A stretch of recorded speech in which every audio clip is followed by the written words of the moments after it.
Welcome to my channel SS Hindi story. आज की कहानी है मधु ने भागकर पाया प्यार। यह प्रेम कहानी एक छोटे से गांव में रहने वाली एक लड़की की है जो कि अपने नज़दीक के गांव में रहने वाली एक लड़की से मोहब्बत करता था। वह दोनों एक दूसरे को बहुत पसंद करते थे, पर उन्हें पता था कि उनकी इस रिश्ते को उनके घर वाले कभी भी नहीं स्वीकारेंगे। लड़के का नाम आर्यन था और लड़की का नाम मधु।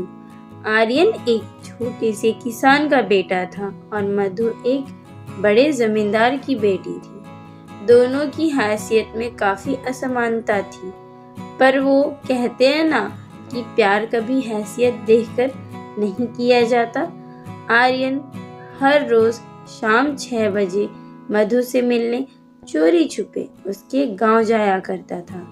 वहां वह तालाब के किनारे बैठकर अपनी शादी के सपने को सच करने की बातें करते थे। चोरी छुपे मिलना उनकी मजबूरी हुआ करती थी, क्योंकि गांव में अक्सर ऐसे रिश्तों पर हमेशा सवाल उठते हैं और गांव के लोगों की हमेशा से यही चाहते होती है कि उनके बच्चों का विवाह उनकी जात बिरादरी के अंदर ही हो, ना कि उससे बाहर। इधर आर्यन और मधु की बिरादरी भी अलग अलग थी, इसलिए उन्हें इस बात का भी डर सताता रहता था। यूं ही रोज रोज आर्यन का घर से एक ही समय पर निकलना और पास के गांव में जाना उसके पिताजी को थोड़ा अजीब सा लग रहा था कि यह इसी समय पर रोज क्या करने जाता है। तो एक दिन अपने शक को दूर करने के लिए उसके पिता ने उसका पीछा करने की सोची और उसके पिता ने उसके अगले दिन ही आर्यन का पीछा किया। जब आर्यन दूसरे गांव पहुंचा तो उसके पिता ने देखा कि वह तो तुलंग गांव के जमींदार की बेटी मधु से मिल रहा है और उसके साथ गले लग रहा था। यह सब देख उसके पिताजी को काफी शर्मिंदगी महसूस हुई और वह वहां से चले गए। जैसे ही थोड़े समय बाद जब आर्यन घर पहुंचा तो उसके पिता ने उससे पूछा कि आज तुम तुलंग गांव में क्या कर रहे थे। इधर आर्यन ने बोला, कुछ नहीं पिताजी, मैं बस अपने दोस्त से मिलने गया था। उसके मुंह से झूठ सुनते ही उसके पिता गुस्से में आकर उसे एक तमाचा लगा दिया और कहा कि दोस्त से मिलने गए थे या अय्यासी करने गए थे। मैंने तुम्हें आज तुलंग गांव के जमींदार की बेटी के साथ देखा था। क्या कर रहे थे तुम उसके साथ? तुम्हें जरा भी शर्म नहीं आई कि अपने माँ बाप का नाम तुम इस कदर डुबा रहे हो? वो तो शुक्र मनाओ कि मैंने आज तुम्हें देख लिया। अगर गांव का कोई और व्यक्ति देख लेता तो बदनामी तो होती अलग, और उस लड़की के भाई तुम्हारे हाथ पैर तोड़ते वो अलग। आर्यन अपनी की गई गलती पर शर्मिंदा होता है और अपने पिता से कहता है कि मुझे माफ कर दीजिए, मेरे से बहुत बड़ी गलती हो गई। मुझे आपको यह बात पहले ही बता देनी चाहिए थी कि मैं मधु से बहुत प्यार करता हूँ और मैं उसके बिना एक पल भी नहीं जी सकता। यह सुनते ही उसके पिता उससे कहते हैं कि बेटा देखो, ये बात तुम्हें भी पता है कि वो हमसे हैसियत में कितने बड़े हैं और वो तुम्हारे इस रिश्ते को कभी नहीं स्वीकारेंगे। इसलिए बेहतर यही होगा कि तुम उसे भूल जाओ। अपने पिता की बात सुनकर आर्यन काफी मायूस हो जाता है और पूरी तरह से टूट जाता है। काफी दिन बीत जाते हैं, आर्यन और मधु एक दूसरे से नहीं मिल पाते और न ही मिले होते हैं। मधु काफी परेशान होती है कि कुछ दिनों से आर्यन उससे मिलने क्यों नहीं आ रहा है। कुछ दिन और बीत जाने के बाद मधु को और टेंशन होने लगती है, इसलिए बात की जड़ तक पहुंचने के लिए वह आर्यन के गांव की तरफ आर्यन से मिलने के लिए निकल लेती है। जब वह रास्ते में चल ही रही है तो अचानक उसकी टक्कर एक लड़के से हो जाती है और वो लड़का कोई और नहीं बल्कि आर्यन ही होता है। वह उसको देखते ही उसके गले लग जाती है और रो रो कर उसका बुरा हाल हो जाता है और वह उससे कहती है कि तुम मुझसे इतने दिनों से मिलने क्यों नहीं आ रहे थे। पता है मैं कितना परेशान हो रही थी कि कहीं तुम्हें कुछ हो तो नहीं गया, पर शुक्र है कि तुम ठीक हो।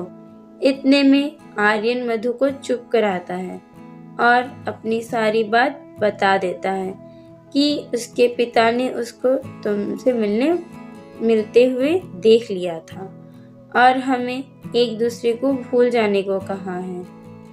इतने में मधु आर्यन से कहती है कि तुम्हारा प्यार क्या इतना ही सच्चा है कि एक मुसीबत आने पे तुम हमारे प्यार को भूल जाओगे। अगर मुसीबत आई है तो हम दोनों डट कर सामना करेंगे। मैं आज ही अपने पापा से तुम्हारी बात कहूँगी कि हम एक दूसरे को कितना चाहते हैं। इतने में आर्यन मधु से कहता है कि नहीं, तुम ऐसा कुछ नहीं करोगी। मैं नहीं चाहता कि तुम अपने परिवार के सामने शर्मिंदा हो और उनका दिल दुखे। इसलिए बेहतर यही होगा कि अब हम एक दूसरे को भूल जाएं।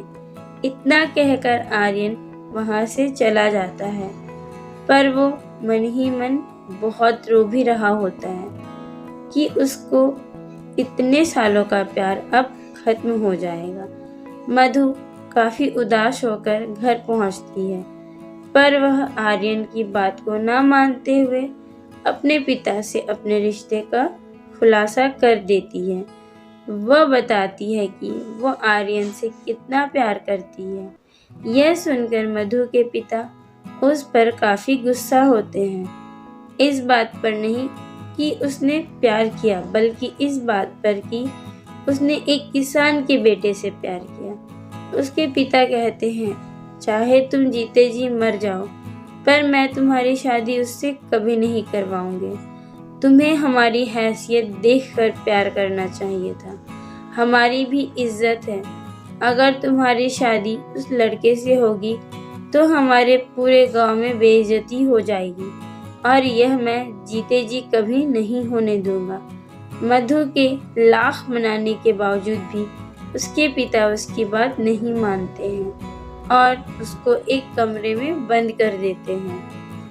कुछ दिन बीत जाने के बाद मधु के पिता उसकी शादी अपने एक दोस्त के बेटे के साथ पक्की कर देते हैं। इस पर रिश्ते के लिए बिल्कुल भी मधु तैयार नहीं थी, पर अपनी नाक कटने के डर से उसके पिता को यह फैसला मजबूरन लेना पड़ा। मधु की शादी की खबर सुनकर आर्यन को एक झटका लग गया था और वह काफी दुखी हो गया था। मधु की शादी को होने में सिर्फ 2 दिन रह गए थे। पूरी तरह से टूट चुकी थी मधु, पर मधु को ये जरूर पता था कि आर्यन के दिल में अभी भी उसके लिए प्यार जिंदा है।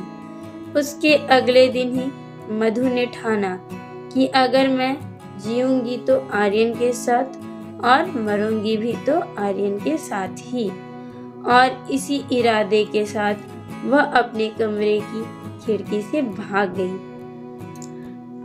और सीधा आर्यन के पास जा पहुंची और उन लोगों ने शादी कर ली।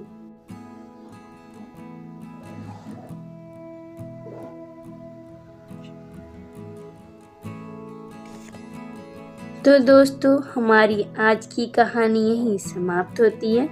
हम कल फिर मिलेंगे एक नई और मनोरंजक कहानी के साथ। Thanks for watching this video. Please like करें, सब्सक्राइब करें और कमेंट करके ज़रूर से ज़रूर बताएं कि आपको हमारी कहानी कैसी लगी और आप किस प्रकार की कहानियाँ सुनना पसंद करेंगे।